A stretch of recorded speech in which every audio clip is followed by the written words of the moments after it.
बच्चों, welcome back to my channel commerce Adda institute. तो चलिए बेटा, आज की क्लास में हम लोग बाकी का नेक्स्ट लेक्चर कवर करते हैं। आज हम लोग पढ़ रहे थे, जैसे हम लोग डिमांड पढ़ रहे थे बेटा, आज हम लोग उसका बाकी का लेक्चर कवर करेंगे डिमांड कर्व। ठीक है, डिमांड कर्व बेटा क्या बताता है? ये ग्राफ बताता है। क्या बताता है बेटा? ग्राफ।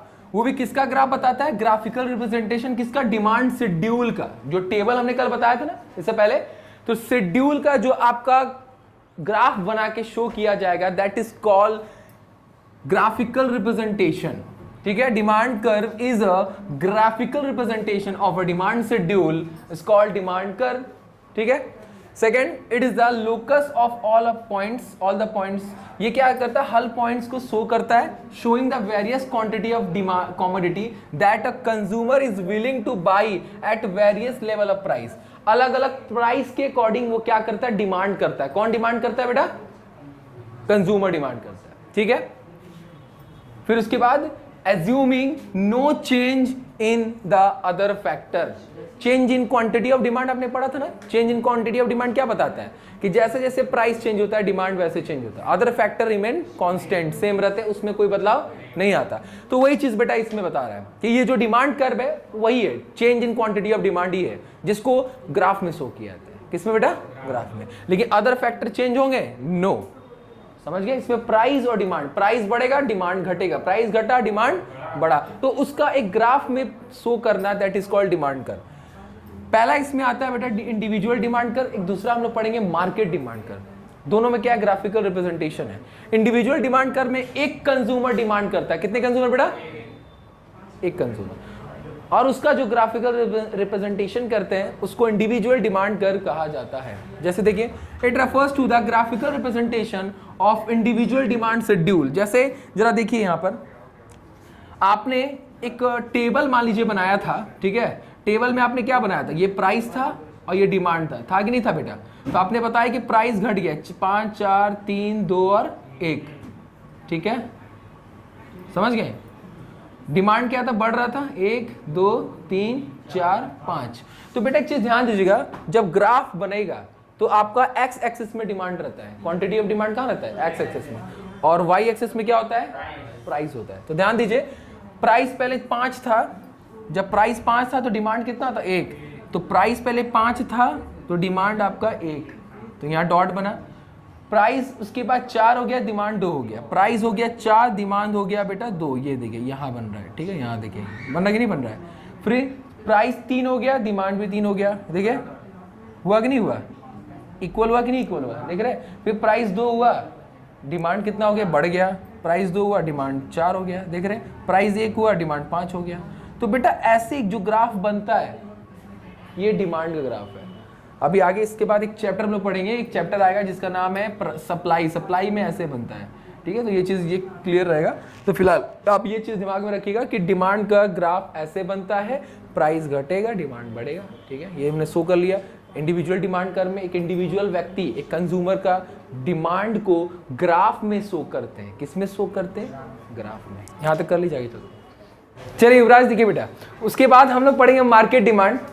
ध्यान देंगे बेटा, मार्केट डिमांड में क्या होता है? यहां पर एक से ज्यादा कंज्यूमर के डिमांड को ऐड करके मार्केट डिमांड बताया जाता है। समझ गए प्रिया? एक से ज्यादा कंज्यूमर का जो डिमांड होता है उसको सम करके, ऐड करके जो आता है उसको मार्केट डिमांड कहते हैं। उसको ग्राफ में शो करना market demand curve. Clear? It refers to the graphical representation of market demand schedule. Market demand schedule यानी टेबल को ग्राफ में शो करना मार्केट डिमांड कर्व कहलाता है। इसमें देखिए बेटा आपका ग्राफ दिख रहा होगा। डिमांड आपका इधर होता है, एक्स एक्सिस में, वाई एक्सिस में प्राइस होता है। ठीक है, पहला आपका हाउस होल्ड ए का ये डिमांड है, देख रहे हैं ना? फिर ये क्या है? ये जैसे मान लीजिए ए है तो ये ए का डिमांड है। ये किसका एक डिमांड है? ए का। ये किसका डिमांड है? बी का डिमांड है। तो ये एक कोई कंज्यूमर है बेटा जिसका नाम ए है और बी है। ठीक है, दोनों का सम करके जो आएगा ए प्लस बी, ये जो होगा this is called market demand. This is called market demand. Clear है? तो जरा देखिए बेटा, आपका ए और बी का जो कर्व है ये पैरेलल दिख रहा है कि नहीं दिख रहा है? बट जो मार्केट डिमांड है वो एक्सटेंड हो गया है, इसीलिए इसको फ्लैटर कहते हैं। क्या कहते हैं? याद रखिएगा। क्यों फ्लैटर होता है? मान लीजिए बेटा इधर देखिए, ए का डिमांड है आपका कितना था? 5 था ना? 5, 4, 3, 2, 1 था कि नहीं था? ठीक है, ये डिमांड, नहीं सॉरी ये नहीं था, प्राइस था ये, 5 4 3 2 1, ये बेटा प्राइस है आपका, ये क्या है आपका प्राइस है, ठीक है, दिस इज कॉल्ड प्राइस। उसके बाद डिमांड ऑफ ए, ठीक, डिमांड ऑफ बी। तो बेटा देखिए डिमांड ऑफ ए कैसे आपने बनाया था टेबल में, तो 1 2 3 4 5, बी का स्टार्ट था 2 से, 2 3 4 5 6, तो जो बेटा मार्केट डिमांड आएगा ए प्लस बी का दोनों का मिला के, तो वो कितना आएगा, 3 5 7 9 11। चलिए, तो ये जो आपका है बेटा, ये आपका मार्केट डिमांड कहलाता है। तो जरा देखिए बेटा, आप अगर ये दोनों का देख रहे हो तो दोनों पैरेलल बना है, बट एक बात बताओ, ये एक है ये दो है, देख रहे बेटा ना, एक बात बताओ इधर देखिए बेटा, दोनों पैरेलल क्यों बना है, ए और बी का पैरेलल क्यों बना है, क्यों पता है, क्योंकि दोनों के डिमांड का डिफरेंस एक एक का है, कितने का है, तो इसलिए पैरेलल बना है। बट अगर आपको देखा जाए तो मार्केट डिमांड का देखिए डिफरेंस एक है, यहाँ बेटा डिफरेंस है कि नहीं, बढ़ रहा है कि नहीं बढ़ रहा है, ये बढ़ रहा है कि नहीं बढ़ रहा है, बढ़ रहा है कि नहीं बढ़ रहा है, दिस इज कॉल्ड फ्लैटर, इसीलिए ये फ्लैट भाग रहा है ये, इसलिए इसको डिमांड, मार्केट डिमांड को फ्लैटर कहते हैं। क्यों, क्योंकि जब दोनों कंज्यूमर के डिमांड को प्लस किया गया है तो वो एक्सटेंड हो गया, बढ़ता गया है, तो इसीलिए we can say that this is called flatter curve. Market demand curve is a flatter curve कहा जाता है। फ्लैटर क्यों, स्टैंड हो जाता है। क्लियर हो गया। स्लोप क्या होता है डिमांड कर्व का, देखिए बेटा डाउनवर्ड स्लोपिंग होता है। क्या होता है, नीचे जा रहा है भाई, प्राइस घटेगा डिमांड बढ़ेगा। देखिए बेटा एक चीज हम आपको बता दें, क्लेरिफाई कर देते हैं। जब दो यूनिट्स का हम लोग एक्स और वाई एक्सिस में शो करते हैं, जब दोनों यूनिट्स, याद रखिएगा दोनों यूनिट्स में दोनों का बीच का जो संबंध होता है, रिलेशन होता है, अगर इनवर्स रिलेशन होता है, निगेटिव, उल्टा, एक बढ़ेगा एक घटेगा दूसरा बढ़, हमेशा याद रखिएगा डाउनवर्ड कर्व बनता है। किसी भी चीज का बनाइए, चाहे डिमांड बनाइए, चाहे पीपीसी बनाइए, चाहे कुछ भी बनाइए, कंज्यूमर इक्विलिब्रियम बताइए, उसमें क्या था, इनवर्स रिलेशन था, दोनों में निगेटिव रिलेशन था। दो यूनिट्स का जो एक्स और वाई एक्सिस में शो करते हैं, दोनों के बीच का जो संबंध रिलेशन होता है वो निगेटिव होता है, एक बढ़ता है दूसरा घटता है, एक घटता है दूसरा बढ़ता है, इसीलिए डाउनवर्ड स्लोपिंग होता है। यदि दोनों का सेम होता तो पता है ये ऐसा भागता, अपवर्ड स्लोपिंग होता है। और ये पता है किस में आपको मिलेगा, सप्लाई में। प्राइस बढ़ता है सप्लाई बढ़ता है, बढ़ता है कि नहीं बढ़ता है, प्राइस घटता है सप्लाई घटता है, तो वहां पर आपका कर्व ऐसे देखने मिलेगा ये, तो ये अपवर्ड स्लोपिंग जा रहा है कि नहीं जा रहा है। क्यों, क्योंकि दोनों यूनिट जो है, दोनों का बीच का जो रिलेशन है वो पॉजिटिव रिलेशन है। समझ में है। किसी भी यूनिट्स का बेटा नेगेटिव होता है तो हमेशा डाउनवर्ड होता है, ये दिमाग में फिक्स रखिए, फिक्स रहेगा, कभी गलत हो नहीं सकता आपसे। तो पहला था कि डिमांड जो होता है डाउनवर्ड स्लोपिंग होता है, बिकॉज इनवर्स रिलेशन प्राइस और demand. Okay, slope of demand का कर्व क्या होता है, change in price upon change in demand, change in price upon change in delta P upon delta Q. Delta P कैसे निकालते हैं, P1 minus P0। Delta Q कैसे निकालते हैं, Q1 माइनस Q0। ऐसा कुछ देखने मिलेगा, ठीक है। तो यहां तक कर लीजिए, आगे चलते हैं। चलिए बेटा अब हम लोग पढ़ते हैं लॉ ऑफ डिमांड। क्या पढ़ते हैं बेटा, लॉ ऑफ डिमांड। तो ध्यान दीजिए बेटा, लॉ ऑफ डिमांड में, लॉ ऑफ डिमांड क्या बताता है बेटा, ये लॉ है, और लॉ बेटा हमेशा याद रखिए फिक्स होता है, रिजिड होता है, किसी न किसी इकोनॉमिक्स के द्वारा वो दिया गया है, ठीक है प्रिया। लॉ ऑफ डिमांड क्या बताता है, जो कि ऑलरेडी आप जानते हैं। Law of demand state that, ये डेफिनेशन बेटा एकदम फिक्स कर लीजिए। Law of demand state that inverse, मतलब कि उल्टा, negative relation between the price and quantity demand, the price and quantity demand, that is called keeping other factor constant. एक चीज ध्यान दिया, इसमें जो अदर फैक्टर है वो बदलता नहीं है, बस प्राइस बदलेगा डिमांड बदलेगा, याद रखिएगा। Other factor remain constant, that is called demand, law of demand. Clear है।